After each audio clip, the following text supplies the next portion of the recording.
সরকারের কাছে জনগণের ৬ প্রাপ্যের ১ নম্বর প্রাপ্য। কথা বুঝলেন কিনা দেখুন, সরকারের কাছে জনগণের প্রাপ্য কটা? ৬টা। এর মধ্যে ১ নম্বর, আমার দেশের সমস্ত জনগণ ঠিক মতো খাদ্য পরিবেশন হইল কিনা, ঠিক মতো খাদ্য সরবরাহ আমার সমস্ত জনগণের মাথাপিছু হইল কিনা, না কোনো জনগণ উপবাস রইল, জনগণের কেউ না খাইয়া ঘুমাইল, এটার খবর নেওয়া এই সরকারের দায়িত্ব। হযরত উমর খলিফা হইয়া এই দায়িত্বটা পালন করার জন্য গভীর রাতে পল্লীতে পল্লীতে ঘোরাফেরা করতেন। ঘোরাফেরা করতে করতে এক বাড়িতে গিয়া শুনতেছেন কয়েকটা ছেলে ফেলে, শিশু ছেলে ফেলে খাওয়ার জন্য কান্না করতেছে। আর এই শিশুদের মা চুলার মধ্যে কি যেন রান্না করতেছে অনেকক্ষণ পর্যন্ত, আর বাচ্চাদেরকে বলতেছে আমি রান্না বসাইছি চুলায়, তোমরা ঘুমাও, রান্না হইলে পরে তোমাদেরকে জাগাবো, তোমাদেরকে খাওয়াবো। কিন্তু অনেকক্ষণ পর্যন্ত খলিফা উমর দাঁড়িয়ে দেখলেন রান্না শেষ হয় না, বসাইছে যে বসাইছে। খলিফা উমর হাত দিলেন, কে আসো ঘরের ভিতরে? দরজা খুলো। দরজা খুললো একজন বিধবা মহিলা। খলিফা উমর জিজ্ঞাসা করলেন, তুমি কি রান্না করতেছো আর এই বাচ্চারা কান্দে কেন? বৃদ্ধ মহিলা খলিফা উমরের তো নাম চিনছে, কিন্তু খলিফা উমরকে দেখে নাই, খলিফা উমরের মুখ চিনে না। বৃদ্ধ মহিলা খলিফা উমরের জবাব দেওয়ার আগেই কয়, তুমি একজন মুসাফির, আমি কি রান্না করতেছি খবর নিতে আসছো, আর বাচ্চারা কান্দে কেন খবর নিতে আসছো? তোমার মতো মুসাফির এই দেশের রাষ্ট্রপ্রধান হওয়ার দরকার ছিল। আমি শুনেছি খলিফা উমর এই দেশের রাষ্ট্রপ্রধান হয়েছে, আমি বিধবা, আমার সংসারে উপার্জনের উপযোগী কেউ নাই, এই জন্য বাচ্চারা পেটের খিদায় কান্না করতেছে। আমি বাচ্চাদেরকে মিশামিশি সাদা পানির চুলায় বসাইয়া সান্ত্বনা দিতেছি, কোনো রকম যদি ঘুমাইয়া যায়, রাত পোহালে পরে দেখা যাবে কি করে। আমার এতিম বাচ্চারা না খাইয়া ঘুমাইতেছে, উমর খলিফা হইয়া আমার এতিম বাচ্চারা খাইয়া ঘুমাইল না খাইয়া ঘুমাইল খবর নিতে আসলো না। আমি বিধবা মহিলা, খানা পাইলাম না পাইলাম খবর নিতে আসলো না। এই উমর রসুলের খলিফা হওয়ার যোগ্য নয়, তোমার মতো মুসাফির এই দেশের খলিফা হওয়ার যোগ্য। উমরের কাহিনী কেন শুনতেছি আমরা? সরকারের কাছে জনগণের ১ নম্বর পাওনা এর উদাহরণ বোঝার জন্য। কথা বুঝতেছেন? সরকারের কাছে জনগণের ১ নম্বর পাওনাটা কি? খাদ্য, খাদ্য, খাদ্য। বিধবা মহিলার মুখে এই কথা শুনে খলিফা উমর গুলামকে সাথে নিয়ে সরকারি খাদ্য গুদামে ঢুকলেন। ঢুকে গুলামকে বললেন, গুলাম আটার বস্তা আমার গাড়ে উঠাইয়া দাও। গুলামে কয়, খলিফাতুল মুসলিমিন, আমার মতো গুলাম আপনার সাথে থাকা অবস্থায় আটার বস্তা আপনার গাড়ে উঠাইয়া দেব? এটা কোন বিচারের কথা? খলিফা উমর গুলামকে প্রশ্ন করলেন, এই গুলাম, কাল হাসরের মাঠে আল্লাহ যদি জিজ্ঞাসা করেন খলিফা উমর যেই দেশের শাসনকর্তা ছিল সেই দেশের একটা বিধবা মহিলা পেটে খিদা নিয়ে রাত্রে ঘুমাইছিল কেন? সে খলিফা উমরের শাসিত দেশের কতগুলি এতিম বাচ্চা না খাইয়া ঘুমাইছিল কেন? জব তুমি দেবে না আমাকে দিতে হবে বলো?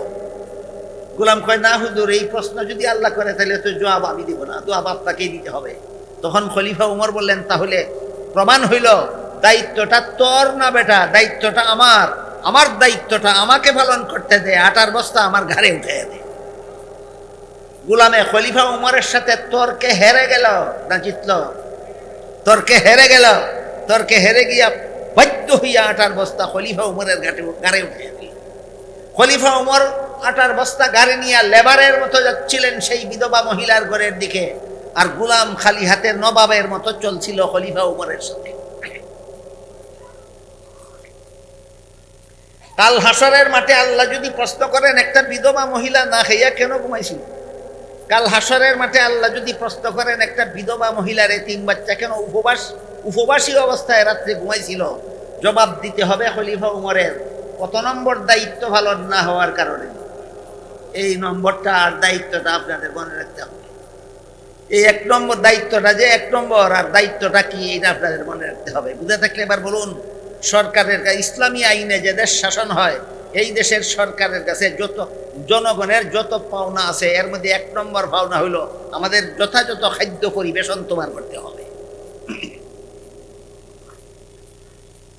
গৃহস্থী যদি কোনো লোকের, দেশের কোনো লোকের যদি চাষ উপযোগী গৃহস্থী করার মতো কোনো জমিন যদি না থাকে, তাহলে সরকার যে কোনো উপায়ে তার খাদ্য পরিবেশনের ব্যবস্থা করতে হবে। হয়তো বিদেশ থেকে আমদানি করো, আর না হয় জনগণকে কোনো ডিউটি দাও, দায়িত্ব দাও, চাকরি দাও, বেতন নিয়ে যেন খাদ্য কিনা খাইতে পারে, না খাইয়া যেন থাকতে না হয়। তবে ইসলামী আইনে শাসিত দেশের 4 দল জনগণকে বিনা শ্রমে, বিনা চাকুরিতে ভাতা দিয়া লালন পালন করা সরকারের দায়িত্ব। সেটা ইনশাল্লাহ আমি আর একটু পরে বলবো, আগের কথাটা শেষ হোক। যেই দেশ আল্লাহর আইনে শাসিত হয়, এই দেশের 4 দল মানুষের চাকরি ছাড়া, শ্রম ছাড়া, বিনা শ্রমে, বিনা চাকুরিতে, বেকার ভাতা দিয়া সারা জীবন লালন পালন করা সরকারের দায়িত্ব। যার এই দায়িত্ব পালন করার সামর্থ্য যার নাই, তার দেশের গদি কামড় দিয়া ধৈর্য রাখার অধিকার নাই। খলিফা উমর 18 বস্তা গাড়ি করে নিয়ে গেলেন বিধবার বাড়িতে। 18 বস্তা খুললেন, ওই বিধবা মহিলার দ্বারা রুটি তৈরি করাইলেন, শেখাইলেন। এতিম বাচ্চাদের ঘুম থেকে জাগাইলেন, রুটি খাওয়াইলেন। এতিম বাচ্চাদের মুখে হাসি ফুটাইয়া ফিরে যাওয়ার সময় বিধবা মহিলাকে বললেন, তুমি আগামীকাল খলিফা উমরের অফিসে যাইও, তোমার মতো বিধবা মহিলা এবং এতিম বাচ্চাদের জন্য খলিফা উমরের সরকারি গুদাম থেকে তোমার নামে ভাতা মঞ্জুর করে দেওয়া। এই বিধবা মহিলা পরের দিন মুসাফির বেটার কথা মতো, এই বেটি খলিফা উমর চিনে না, মুসাফির বেটা। এই বিধবা মহিলা পরের দিন মুসাফির বেটার কথা মতো খলিফা উমরের অফিসে গিয়া দেখে, গত রাত যেই বেটার কাছে খলিফা উমরের বদনাম কইছিল, হে খলিফা হইবার যোগ্য না, ইলই খলিফা উমর। ঘটনাটা বুঝতে পারছেন? খলিফা উমর খাদ্যমন্ত্রীকে নির্দেশ দিলেন, যতদিন পর্যন্ত এই বিধবা মহিলার এতিম বাচ্চা উপার্জনের যোগ্য না হয়, ততদিন পর্যন্ত এদের পরিবারের জন্য প্রত্যেক দিনের ভাতা মঞ্জুর করে দাও। আমার দেশের কোনো বিধবা মহিলা যেন রাত্রে পেটে খিদা নিয়ে ঘুমাইতে না হয়, আমার দেশের কোনো এতিম বাচ্চা যেন রাত্রে ক্ষুধার্ত অবস্থায় ঘুমাইতে না হয়। এই ঘটনা কোন কোন কোন পাওনার উদাহরণ? খাদ্য। সরকারের কাছে জনগণের অধিকার হলো খাদ্য তারা পাবে। গৃহস্থী দেশের জমিন চাষ উপযোগী হইলে চাষের ব্যবস্থা করে দাও, চাষ উপযোগী না হইলে বিদেশ থেকে আমদানি করে দাও। বিদেশ থেকে আমদানি করার সুযোগ না থাকলে যারা গরিব, যারা চাউল ডাইল নুন মশলা কেনার মতো পয়সা জোগাড় করতে পারে না, এদেরকে চাকরি দাও। চাকরি দেওয়া হইলেও এরা চাকরির বেতন দিয়া যেন খানা কিনা খাইতে পারে সেই ব্যবস্থা দাও। যে কোনো ব্যবস্থা করে দেওয়া জনগণের খাদ্যের জন্য, যে সরকারের কাছে জনগণের 1 নম্বরের পাওনা। চাকরি না দিয়াও বেতন দিতে হবে, ভাতা দিতে হবে, বেকার ভাতা। ইসলামী রাষ্ট্রের সরকার 4 দল মানুষকে চাকরি দিতে পারবে না, শ্রম খাটাতে পারবে না। বিনা শ্রমে ভাতা দিয়া 4 দল মানুষকে লালন পালন করতে হবে। না করলে ইসলামী রাষ্ট্রের গদি কামড় দিয়া ধৈর্য রাখার অধিকার নাই। এবার বলেন, বিনা পরিশ্রমে, বিনা চাকুরিতে, বিনা শ্রমে ভাতা দিয়া লালন পালন করা সরকারের দায়িত্ব। কত দলের? 4 দল। 4 দলকে চাকরি দেওয়া যাবে না, শ্রম কাটানো যাবে না, কাজ করানো যাবে না। কাজ ছাড়াই বেকার ভাতা দিয়া দেশের 4 দল মানুষকে লালন পালন করা সরকারের কাছে জনগণের অধিকার, প্রাপ্য। 4 দলের প্রথম দল হইল অসহায় শিশু। প্রথম দল অসহায় শিশু, যাদেরকে লালন পালন করার উপযোগী কোনো অভিভাবক নাই, রুজি কইরা খাওয়াইবার মতো কোনো যোগ্য লোক নাই, আর যারা লালিত পালিত হওয়ার মতো সম্পদও নাই। আপনারা বুঝে থাকলে বলেন, যেই শিশুরে উপার্জন কইরা খাওয়াইবার মতো কোনো অভিভাবকও নাই, যেই সে শিশু লালিত পালিত হওয়ার মতো কোনো সম্পদও নাই, এই শিশু ভিক্ষা কইরা খাইতো না সরকারের কাছে পাইতো?